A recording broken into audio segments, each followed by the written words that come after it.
Bien, bonjour, je vais vous présenter aujourd'hui une arme à feu à silex, c'est-à-dire à allumage à l'aide d'un silex.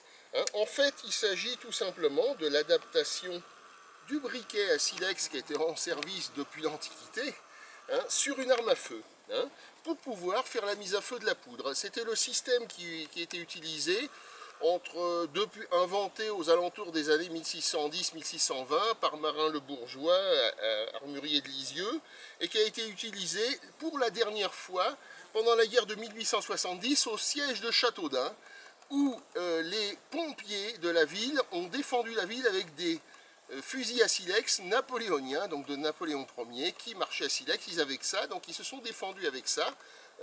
1200 défenseurs contre 6000 Prussiens ils ont quand même tenu 2 jours, voyez, comme quoi cette arme a servi quand même assez longtemps, 250 ans à peu près, ce principe d'allumage. Alors le principe est simple, le silex est ici serré dans les mâchoires du chien. Vous comprenez pourquoi on appelle ça un chien? Il mord le silex. Ce silex est très dur et il va arracher à cette pièce métallique qu'on appelle la batterie, ici, il va lui arracher des petits copeaux métalliques sous la forme d'étincelles. Je peux montrer, vous voyez, comme ça à vide, les étincelles, vous voyez, je tire, clac, vous avez peut-être aperçu quelques petites étincelles. Ces petites étincelles vont tomber ici dans le petit bassinet qui est là, et vous avez un petit trou qui s'appelle la lumière, là, qui communique avec l'intérieur de l'arme.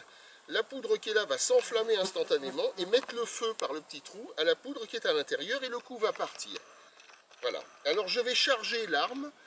Alors pour charger l'arme, première chose, on va mettre la poudre dans le canon. Au XVIIIe siècle, on utilise pour ce faire une poire à poudre, cet engin-là, qu'on appelle également poudrière à l'époque. Vous avez dessus ici un bec doseur. Alors quand vous mettez un bec doseur dans l'arme, vous avez mis un coup de poudre. Quand vous mettez 2 becs doseurs, vous mettez 2 coups de poudre. Voilà ce qu'est le coup de poudre en fait. C'est en fait 2 doses de poudre, une dose de poudre. Voilà, alors au XVIIIe siècle, ils ouvrent le petit robinet, ils mettent le doigt, ils retournent la poire, ils referment le robinet et ils vont verser la charge de poudre à l'intérieur, donc de l'arme. Aujourd'hui, on ne fait pas comme ça pour des raisons de sécurité. En stand de tir, aujourd'hui, on utilise la dose de poudre, mais dans un petit tube. Et c'est le petit tube que l'on va verser à l'intérieur de l'arme. Vous voyez, je vais verser donc ma poudre dedans. Voilà, j'ai versé ma poudre. Pourquoi? Parce qu'il pourrait se produire une petite étincelle d'électricité statique, ou si on l'a tiré avant, il pourrait rester une toute petite braise.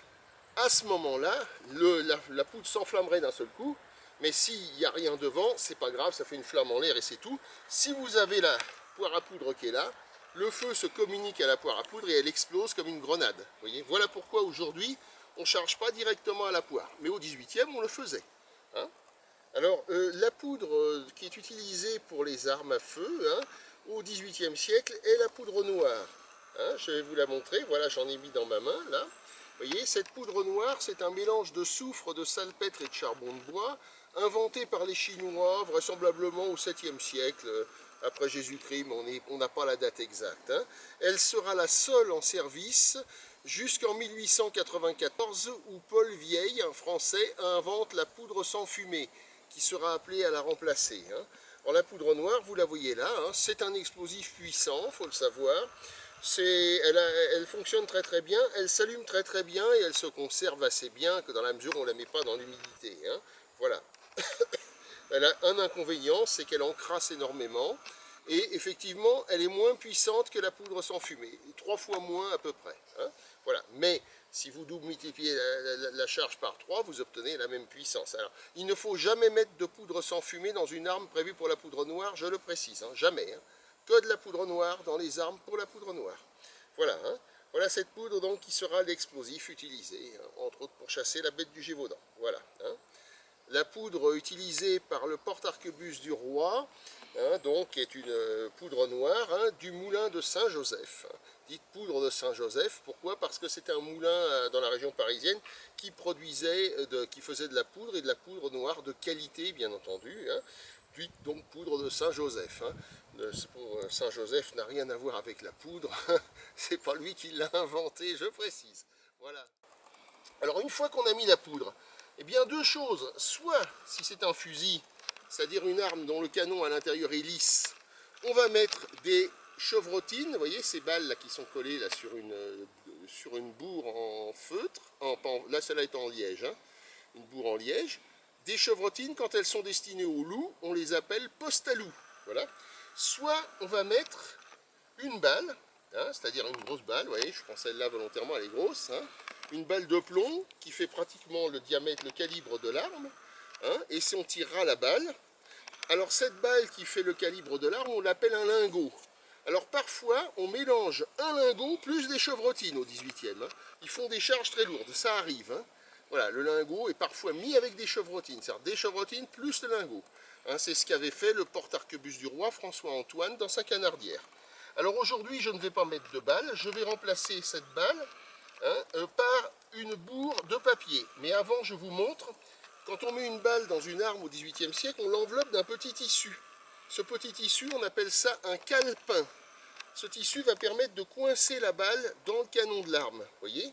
Alors le calepin, bien sûr, c'est un petit carré, au XVIIIe siècle, c'est souvent un petit carré de tissu. Alors on en a plusieurs dans sa poche, ce qui fait que ça fait plusieurs carrés de tissu empilés, on en sort un à chaque fois. Hein, et ça a donné le nom au petit carnet qui ressemblait à un tas de calepins, donc on appelle un calepin, vous voyez. En anglais, calepin, ça s'appelle patch. Alors quand vous vous collez un patch contre le tabac, vous vous collez en français un calepin contre le tabac. Voilà, donc calepin. Donc là je ne mets pas de balle, donc je ne mets pas de calepin. Je vais remplacer la balle tout simplement par une bourre de papier, vous voyez. Je rentre la bourre de papier, je vais l'enfoncer avec la baguette jusqu'à ce qu'elle touche la charge de poudre. Voilà, là la charge de poudre est atteinte. Ensuite il me reste à mettre la charge d'allumage. J'arme mon silex. Je vais verser un peu de poudre, vous voyez, ici dans le bassinet. Vous allez voir, voilà, je verse un petit peu de poudre dans le bassinet, voilà. C'est cette poudre qui va faire l'allumage. Je referme le bassinet, vous voyez, j'arme mon chien et la carabine est prête à faire feu. Hein, donc, vous allez voir, je vais épauler ma carabine, hein, je vise évidemment la bête du Gévaudan, bien sûr, et lorsqu'elle est dans l'axe, hein, je fais feu. Et voilà, vous voyez, l'allumage est très rapide quand même malgré tout. Il peut y avoir un petit décalage, mais ça va quand même relativement vite. Alors la différence entre une carabine comme ça et un fusil, c'est qu'un fusil, le canon à l'intérieur est lisse. Il permet de tirer des chevrotines, des plombs ou de tirer des balles, ou les deux mélangés. La carabine, elle, ne permet de tirer que des balles. Mais l'avantage de la carabine, c'est que l'intérieur du canon est rayé, c'est-à-dire en fait gravé, c'est une rainure. Ce sont des rainures, il y en a 4 ou 5 ou 6, hein, ou même plus parfois, à l'intérieur, des rainures hélicoïdales qui vont donner un mouvement gyroscopique à la balle, vont la faire tourner. Hein. Ce mouvement gyroscopique va permettre de gagner en précision et également en puissance de pénétration. Donc une carabine est plus puissante qu'un fusil. Par contre, on ne peut tirer que des balles dans la carabine, alors qu'avec le fusil, on peut tirer également des chevrotines, c'est-à-dire des gros plombs, ou même des plombs plus petits pour tirer des oiseaux ou des choses comme ça. Voilà. La carabine est également plus lourde que le fusil à l'époque parce que le canon de la carabine est beaucoup plus épais. Hein, la carabine, c'est l'arme la plus puissante au XVIIIe siècle, l'arme individuelle la plus puissante. C'est plus puissant que le fusil. Hein. Par contre, c'est moins polyvalent. Hein, et c'est aussi plus cher parce que la fabrication en est plus soignée. Hein, donc c'est beaucoup plus cher. Vous pouvez voir devant vous, là, ici, les résultats quand même de ces armes. Ici, vous avez une plaque où vous voyez 2 trous. Hein, quand on tire avec une balle simplement, avec une charge correcte, cette tôle de 3,5 mm d'épaisseur que vous voyez là, hein, est traversée à 50 mètres par la balle de la carabine et aussi par la balle du fusil.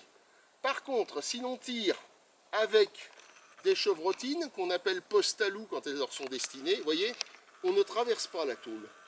Or, lors de la chasse du Gévaudan, de la bête du Gévaudan, ils ont utilisé principalement des post-à-loup ou des post-à-loup plus une balle. Quand ils prennent une balle avec, ils l'appellent un lingot. Voilà, mélangé, ce qui a diminué la puissance.